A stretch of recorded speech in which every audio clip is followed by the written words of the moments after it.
So thank you and good evening. I know a lot of you, not all of you, but I think what you hear tonight, and there's a big call of people who worked on L to come out and to give you both the boost and also the reminder that 81% vote was pretty serious, but also in the really hard work that the NAACP and the work that this lady, who's probably going to be the last speaker, did, is they made you the strongest police commission in the nation.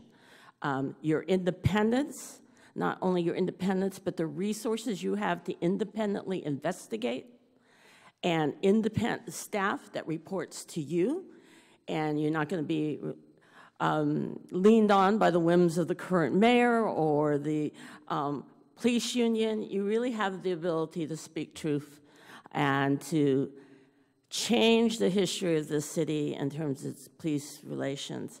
I want to say that it's a very different police department maybe than we saw a decade ago. When I became mayor, we were regularly shooting 10 to 15 people a year. Last 2 years of my being mayor, we shot nobody, right? And we've had many few shootings. Many of the young people that Regina cares about, the reports by Dr. Eberhardt and are being the first police department in the nation to require cameras. Those are powerful tools, and you need to use them. You need to weigh in on the federal monitor's reports.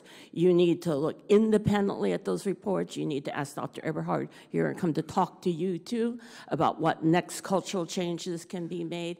You are in this great position, and a lot of people will be looking at you. The network that we created under Barack Obama is probably not going to be around much longer, but there were lots of progressive cities that were coming together and sharing what was working on police reform. Police reform is probably one of the major issues of inequity and disparity left in America, other than everything else that Donald Trump has started. But it's one that we can't let get lost. It is really the question of how particularly young people of color are going to see their future.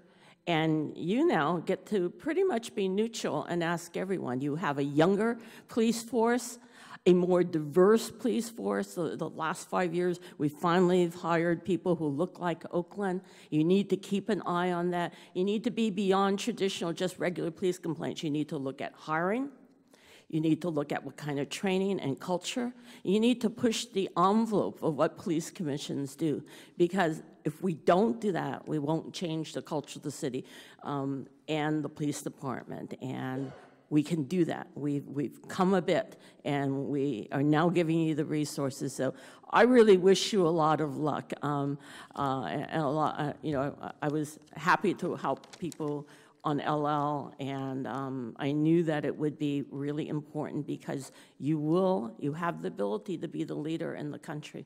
And many of you come from great places and are in the community. Thank you, Mayor Quan. And so remember, you're a community police commission. Thank you. Thank you. Looks like we have one more.